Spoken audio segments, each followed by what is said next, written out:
नमस्कार। The Bharat now में आपका स्वागत है। मैं हूं राकेश और इस वक्त हम एआईसीसी में हैं, कांग्रेस के दफ्तर में बैठे हैं और हमारे साथ हैं डॉक्टर शशि कुमार, जो एआईसीसी के इलेक्टेड मेंबर भी हैं और आरा के जैन कॉलेज में इतिहास विभाग के प्रोफेसर हैं, पढ़ाते हैं। शिक्षा और शिक्षण से इनका गहरा जुड़ाव है और इसलिए इनकी एक किताब भी अभी चर्चा में है जिसका नाम है भारतीय राष्ट्रीय कांग्रेस के महाधिवेशन। ये एक ऐसा संकलन है जिसमें 1885 से लेकर 2023 तक के कांग्रेस के संगठन में जितनी भी मीटिंग्स हुई हैं, महाधिवेशन हुए हैं, उनका संकलन है और ये बहुत ही चर्चित किताब है। खुद एआईसीसी के थ्रू, कांग्रेस के थ्रू इस किताब का पब्लिकेशन हुआ है। तो आज हम शशि जी से बात करते हैं। बहुत सारी बातें होंगी, कुछ किताबों से जुड़ी हुई, कुछ कांग्रेस से जुड़ी हुई और कुछ आप कह सकते हैं करंट अफेयर की बातें होंगी।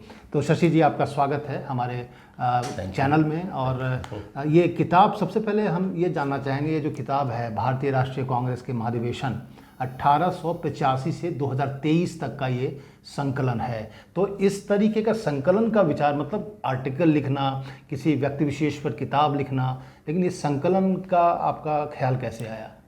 देखिए, मैं लिखने पढ़ने के साथ साथ मैं कांग्रेस पार्टी का एक कार्यकर्ता भी हूँ और मैंने महसूस किया कि कांग्रेस पार्टी का एक ऐसा संकलन होना चाहिए हम लोगों के पास, जो अभी तक टुकड़ों टुकड़ों में, ऐसा नहीं है कि अभी नहीं था, है, टुकड़ों टुकड़ों में था। उसको एक जगह पे ला करके, एक फ्रेम में ला करके, एक किताब के अंतर्गत ला करके इसको एक प्रयास था जो सफल हुआ। और आपको पता है, भारतीय राष्ट्रीय कांग्रेस की स्थापना 1885 में हुई थी और उसके पूर्व में भी गतिविधियां राष्ट्रीय आंदोलन की चलती रही थी। 1857 में जो क्रांति हुई, जिसे हम बोलते हैं भारत का प्रथम स्वतंत्रता संग्राम, और लोग अलग अलग ढंग से उसको परिभाषित करते हैं। कुछ लोग बोलते हैं सिपाही का गदर था, कुछ लोग बोलते हैं मुसलमानों का षड्यंत्र था, लेकिन हम जो बोलते हैं कि भारत का वह प्रथम स्वतंत्रता संग्राम था जो संगठित नहीं होने के कारण असफल हो गया। उसके बाद अंग्रेज़ों को यह महसूस हुआ कि अब भारत में बहुत लंबा समय तक टिकना मुश्किल हो सकता है, और यही कारण था कि 1858 में एक एक्ट के द्वारा ब्रिटिश पार्लियामेंट ने ईस्ट इंडिया कंपनी को से सीधा पावर ट्रांसफ़र अपने अधिकार क्षेत्र में भारत को ले लिया। लेकिन वो गतिविधियां चलती रही और जो आंदोलन के टुकड़े टुकड़े में जो आंदोलन हो रहे थे देश में, वो ये लोग को लग रहा था, अंग्रेज़ों को, कि एक साथ तबाही की भारी बारिश एकत्रित होकर के ब्रिटिश हुकूमत पर हो सकता है। और इन्हीं परिस्थितियों में 1885 में कांग्रेस की स्थापना हुई बॉम्बे के अंदर, और कांग्रेस का उद्देश्य यही था कि भारत को आज़ाद कराना। तो 1885 से 47 तक का सफ़र जो है, 1947 तक का सफ़र, उस सफ़र पर आप ध्यान देंगे तो आप देखेंगे कि ग्रेजुअली कांग्रेस ने अंग्रेज़ों से अपने सत्ता हस्तांतरण कराया। उसमें हर तरह के प्रयोग किए गए। अंग्रेज़ों, प्रारंभिक काल में तो आर्थिक सुधारों की बात होती थी, लेकिन बाद में धीरे धीरे पूर्ण स्वराज की बात हुई और फाइनली नेहरू जी के अध्यक्षता में जो लाहौर में अधिवेशन हुआ 1929 में, उसमें पूर्ण स्वराज के मांग की घोषणा हुई। तो जो अधिवेशन हुए, 1885 में पहला अधिवेशन, 1886 में दूसरा अधिवेशन, 1887 में तीसरा अधिवेशन, तो ये कंपाइल करके बुक को एक बुक फॉर्मेट में देने का उद्देश्य ये था कि क्या कंटेम्पोररी परिस्थितियां थी, किस तरह के प्रस्ताव लिए जाते थे लोगों को, या कांग्रेस जनों को, या देश को। ये तो हिस्टोरिकल डॉक्यूमेंट्स है एक तरह का, जो देश को जानना चाहिए कि कांग्रेस की स्थापना हुई। कांग्रेस ने जो अपने अधिवेशनों में कैसे प्रस्ताव लेती थी, कैसे सुधार कराने के लिए प्रस्ताव लेती थी। इसमें जो डॉक्यूमेंटेशन हुआ है, ये सारे ओरिजिनल डॉक्यूमेंट्स के हिस्से हैं या वही हैं? जी, इसमें ये तो हिस्टोरिकल डॉक्यूमेंट्स है जो बहुत सारे राइटरों ने लिखा। ऐसा नहीं है कि पहला, लेकिन अभी तक इतना संपूर्णता में किसी ने नहीं लिखा था। EH कार को आप जानते होंगे, बड़े हिस्टोरियन थे, उन्होंने लिखा। सीतारामैया जी को आप जानते होंगे, कांग्रेस के लीडर भी थे और इतिहास वेता भी थे। उन्होंने भी 1937 तक का लिखा। तो लेकिन अभी तक 23 तक का किसी ने नहीं किया था। जी। तो हम लोगों ने एक योजना बना करके, एक सिनॉप्सिस बना करके, एक सारांशिका बना करके, और इसको सारे अधिवेशनों के, अभी तक 84 अधिवेशन हुए, ये 85वां हुआ रायपुर में। जी। तो 84 अधिवेशन के डिटेल्स ऑफ द सेशन, प्रस्ताव, सेशनों में लिए गए प्रस्ताव, और बायोग्राफी ऑफ द प्रेसिडेंट। जी। तो ये 1885 से 2023 तक का जो आपने इसमें डॉक्यूमेंटेड किया है, तो क्या कुछ बदलाव आपको दिखा कांग्रेस के सोच में, कांग्रेस के प्रस्ताव में, कांग्रेस के काम करने के तरीके में, क्या कुछ उसको नजर तो आया? आपको दो पार्ट में बांटना होगा। अगर ये बदलाव का जहाँ तक सवाल है तो दो पार्ट में। पहला पार्ट तो 47 हो जाएगा, 1885 से 1947। जी। तो 15 और 47, 62 वर्ष का हो गया आज़ादी की लड़ाई। जी। तो कांग्रेस ने तो अपने स्थापना काल के बाद 62 वर्षों तक आज़ादी की लड़ाई लड़ी, भारत को आज़ादी दिलाने के लिए लड़ाई लड़ी। उसमें कुर्बानियों का दौर था, उसमें देने का दौर था कि देश के लिए न्यौछावर होना है। और नेतृत्व चाहे गांधी का रहा हो, नेहरू जी का रहा हो, सुभाष चंद्र बोस का रहा हो, सरदार पटेल का रहा हो, या प्रारंभिक काल में दादा भाई नौरोजी, गोपाल कृष्ण गोखले, बिपिन चंद्र पाल, लाला लाजपत राय, बाल गंगाधर तिलक, इन लोगों का रहा हो। जी। तो ये सारे नेतृत्व, जितने नेतृत्व थे, ये देने के लिए, कुर्बानी देने के लिए नेतृत्व हुए। जब देश हमारा आज़ाद हुआ 47 में, जब सत्ता हस्तांतरण हुआ, पावर का ट्रांसफ़र हुआ, तो उसके बाद देश के निर्माण की समस्या खड़ी हो गई थी। तो ये क्या 47 के बाद वाला पार्ट आप बता रहे हैं? एक तो 47 तक संघर्ष किया, और निर्माण वाला पार्ट 47? निर्माण 47 के बाद बड़ा प्रश्न था हमारे सामने। जी। देश के सामने बड़ा प्रश्न था, क्योंकि अंग्रेजों ने हमें इतना लूटा।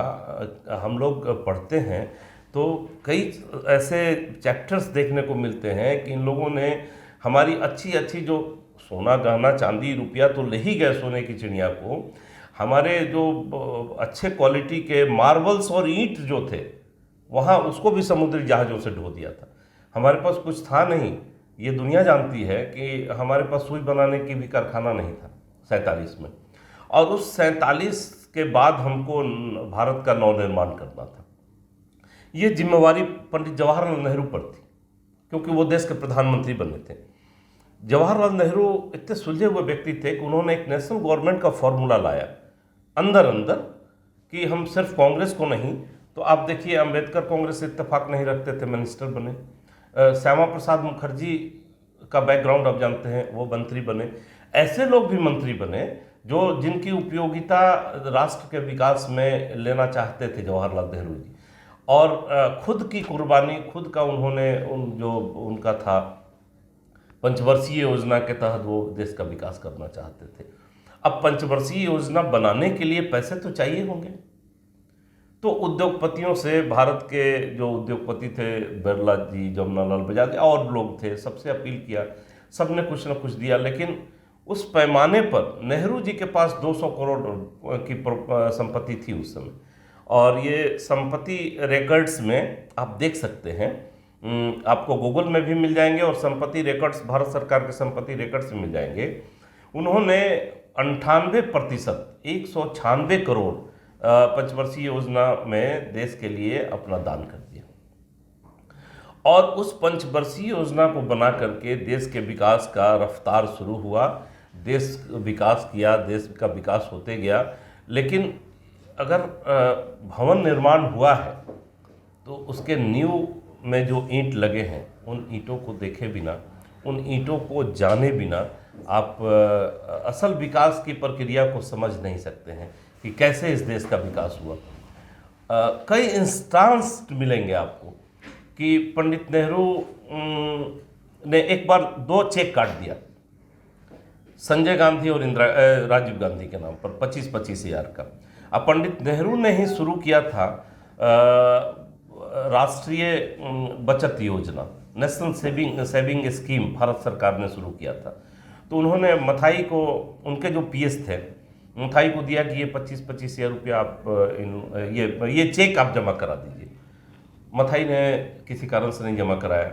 दूसरे दिन उन्होंने पूछा नेहरू जी ने पूछा कि जमा करा दिया, तो उन्होंने कहा नहीं जमा कराया, कुछ मिस्टेक हो गया है। बोला क्या मिस्टेक हुआ है? तो ये बड़ा कम अमाउंट है, 25-25 हज़ार का अमाउंट है, इसमें ज़्यादा होना चाहिए, इसलिए मैंने नहीं जमा कराया। आपको आपकी रॉयल्टी जो है वो करोड़ों में है, किताबों की रॉयल्टी, आपकी खुद की प्रॉपर्टी जो है अरबों में है। तो ये जो है, तो नेहरू जी ने कहा नहीं, ये सही अमाउंट है, और इन लोगों के लिए, राजीव और संजय के लिए इतना ही अमाउंट है। बाकी जो आप बता रहे हैं पैसे का, वो देश के लिए है।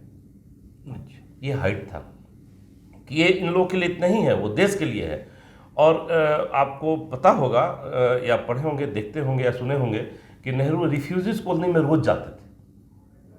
इतना जो हमारा विभाजन के बाद त्रासदी मची थी, और ख़ास करके दिल्ली में रिफ्यूजीज कॉलोनी में जो हालत था लोगों का, जो आए थे वहाँ से यहाँ, तो उनकी हालत ये थी, तो वो जितने पैसे पॉकेट में होते थे वो उनको बांट देते थे।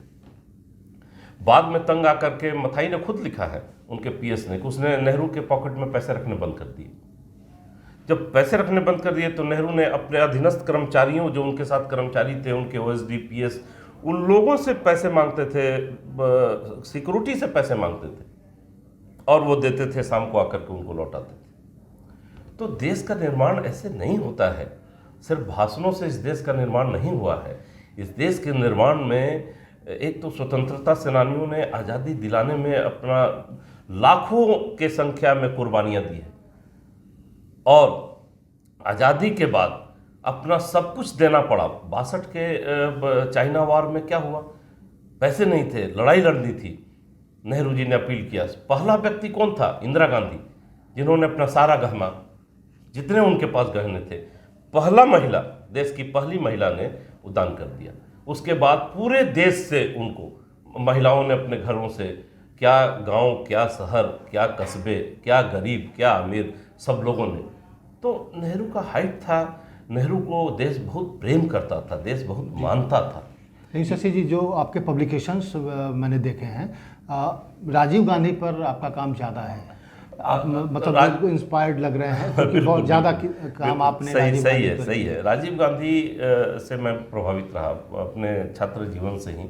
जब मैं हायर एजुकेशन में था, उस समय राजीव जी आए थे राजनीति में, और परिस्थितिवश आए थे। राजीव जी परिस्थितिवश राजनीति में आए थे, राजनीति में आना नहीं चाहते थे, जैसा मैंने पढ़ा, जी, जैसा मैंने सुना। वो सोनिया जी भी नहीं चाहती थी कि राजीव गांधी राजनीति में आए। तो वो अपने परिवार के साथ बहुत खुश थे, पायलट की नौकरी करते थे। संजय जी का निधन हुआ, और परिस्थितियां ऐसी पैदा हुई। मैंने स्वरूपानंद जी को भी अपने किताब में कोट किया है।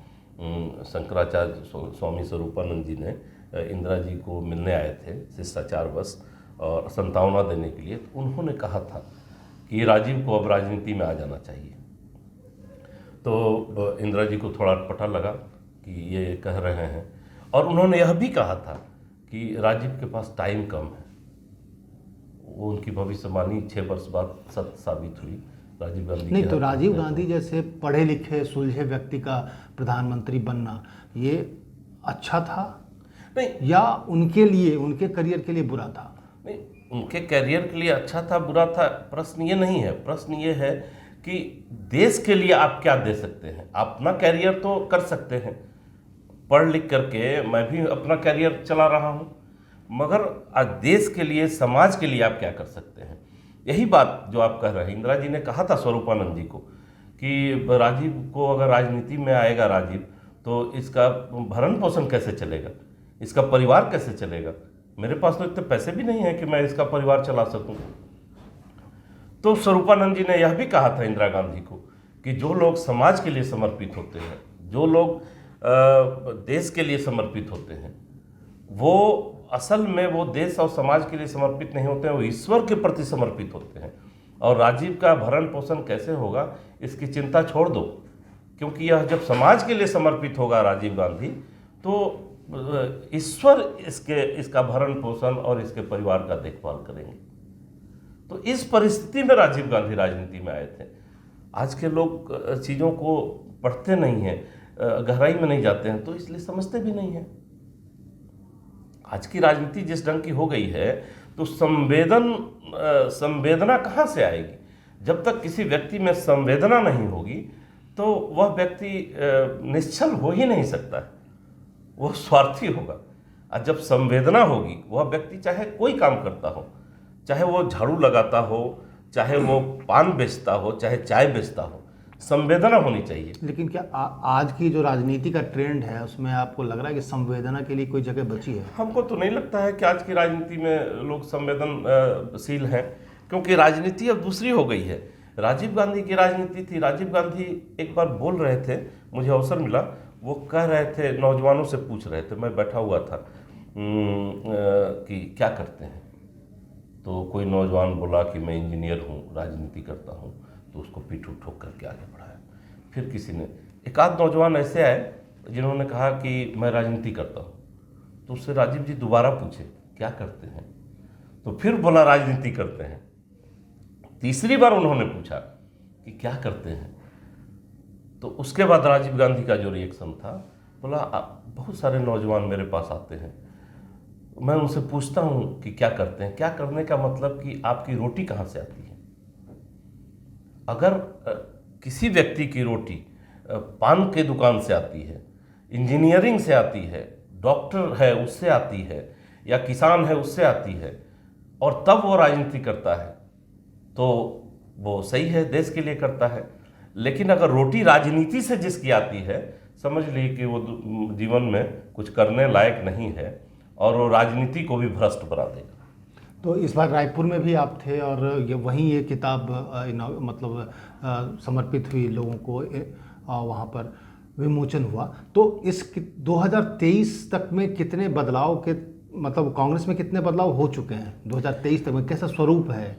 शुरुआत वाला है या कुछ मॉडर्नाइजेशन है? शुरुआत का स्वरूप तो ये प्रकृति का नियम है कि स्वरूप बदलता है, हर चीज़ का स्वरूप बदलता है। तो शुरुआत में तो हम लोग बात कर चुके कि अंग्रेजों को भारत से भगाना था, वो आज़ादी लिया। फिर भारत के नवनिर्माण की बड़ी समस्या थी हमारे देश के अंदर, उसके बाद मॉडर्न नेतृत्व में। तो नेतृत्व ने किया, IIM खोला, IIT खोला, शिक्षा का विकास किया, किसानों के लिए बहुत सारी योजना लाए। और गांधी जी तो बार बार बोलते थे सबको, उसी पीरियड में, आज़ादी के समय ही, आज़ादी के पहले ही बोलते थे कि भारत के गांवों का विकास किए बिना इस देश का विकास नहीं होता है, हो सकता है। भारत की आत्मा गांवों में बसती है, और हम 5.5 लाख गांवों के विकास की कल्पना करके ही भारत का विकास कर सकते हैं। शहरीकरण से हम इस भारत का विकास नहीं कर सकते। लेकिन अभी के राजनीति से कैसे तालमेल बिठाया जाएगा? क्योंकि अब तो आप बोल रहे हैं संवेदना के लिए कोई जगह बची नहीं है, लेकिन कांग्रेस पार्टी में तो संवेदनशीलता है। कांग्रेस पार्टी में है संवेदनशीलता, क्योंकि अभी जो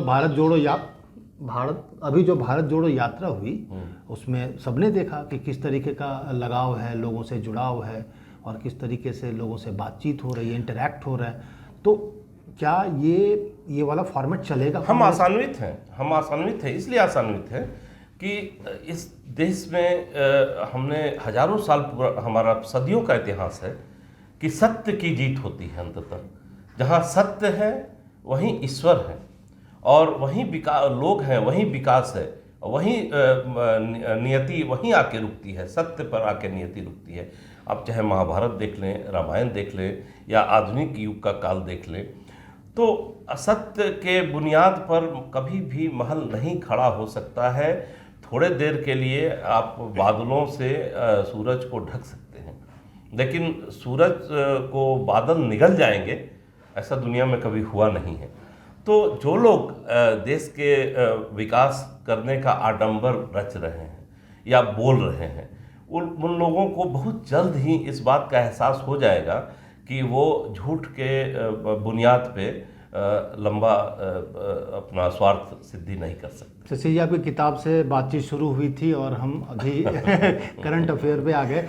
ये मैं जानना चाहूँगा कि कोई और आपकी स्ट्रेटजी, कोई और आपकी अगली किताब जिसकी तैयारी आप कर रहे हैं? काम करना है हम लोगों को, काम करते रहेंगे। हम लोगों का काम ये है कि आज की वर्तमान पीढ़ी को, सबसे ज़रूरी क्या है कि वर्तमान पीढ़ी जो है या भविष्य की पीढ़ियाँ जो है, उनको ये जानना बहुत ज़रूरी है कि हमारे देश की आज़ादी जो मिली, वह आज़ादी कैसे मिली, और आज़ादी के मोल को समझना पड़ेगा उनको।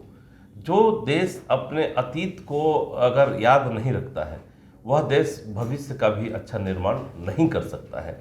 इसलिए दुनिया में कहीं भी आप देख लीजिए, कोई भी विकास हुआ है कहीं तो अतीत के नींव पे हुआ है। चाहे वो अमेरिकी स्वतंत्रता संग्राम के बाद अमेरिका ने अपने को आज़ाद किया, लेकिन आज भी उसकी स्थिति देख लीजिए। आज इंग्लैंड में आप देख लीजिए, परंपरा को लेकर कैसे चलते हैं लोग। वहाँ का कोई लिखित संविधान नहीं है, सिर्फ 7 धाराओं का संविधान है, लेकिन अभिसमय परंपराओं के कारण वहाँ कानून में परिवर्तन करना कितना मुश्किल है। जी हाँ। अब आप देख लीजिए कि हम ही लोग को देख लीजिए, हमारा एक कल्चर है ना कि हम दक्षिण की दिशा में नहीं खाते हैं। हमारा ये कहीं लिखा हुआ तो नहीं है, संविधान में नहीं है, कहीं कानून नहीं बना है, परंपरा चली आ रही है। परंपरा है। हमको कोई, हम खाना खा रहे होते हैं और कोई बोल देता है कि अरे आप दक्षिण की दिशा में खा रहे हैं, तो हम उसी समय थाली को घुमा देते हैं। तो दिस इज द ट्रेडिशन, ये अभिसमय है, परंपरा है। तो इस देश की भी एक परंपरा है कि वसुधैव कुटुंबक की परंपरा है, सबका कल्याण की परंपरा है इस देश का, और अविभाजित देश बनाने की परंपरा रही है। यहाँ कोई भी विभाजन की बात सोचेगा तो थोड़े देर के लिए, वही बादलों वाली बात है, सूरज और बादलों वाली, थोड़े देर के लिए तो चल जाएगा, लेकिन वो चल नहीं सकता है। यहाँ औरंगजेब भी आए थे, लोग उनके बारे में बोलते हैं कि वो मंदिरों को मस्जिदों में परिवर्तित करने चले थे। क्या हिंदू मुस्लिम एकता खत्म हो गई? औरंगजेब के बाद तो और सशक्त हुई हिंदू मुस्लिम एकता। क्या अलग कर दिए हिंदू और मुसलमानों को? यहाँ अकबर भी थे जो अलग धर्म चलाया, दीन इलाही चलाया अकबर ने, और हिंदू मुस्लिम एकता के प्रतीक हुए। तो हम यहाँ पे अगर भारत ऐसे देश में अगर विभाजन की बात करते हैं, संप्रदाय की बात करते हैं, जाति की बात करते हैं, तो थोड़े समय के लिए तो आप चला सकते हैं, लेकिन लंबा समय हमको नहीं लगता चल पाएगा। तो शशि जी, बहुत बहुत शुक्रिया हमारे साथ जुड़ने के लिए। आपने बहुत सारी बातें बताई हैं जो कांग्रेस से भी जुड़ी हुई हैं और देश से भी जुड़ी हुई हैं, और मुझे लगता है निश्चित तौर पर जो आपने कहा कि ये डॉक्यूमेंटेड है, और युवाओं के लिए जो पढ़ के इस बात को समझ पाएँ कि भारत को स्वतंत्रता कैसे मिली, आज़ादी कैसे मिली, और देश में कांग्रेस का क्या योगदान है। बहुत धन्यवाद। ये तो आपका बड़प्पन है कि आप आए, आपने इस चीज़ को रिकॉर्ड किया, और मुझे उम्मीद है कि मेरी जो भावना है उस भावना के अनुरूप नौजवानों तक ये आपकी आवाज़ पहुंचेगी, आपके चैनल की आवाज़ पहुंचेगी, और तभी इसकी सार्थकता भी है। जी बिल्कुल जी। धन्यवाद। धन्यवाद। नमस्कार। नमस्कार।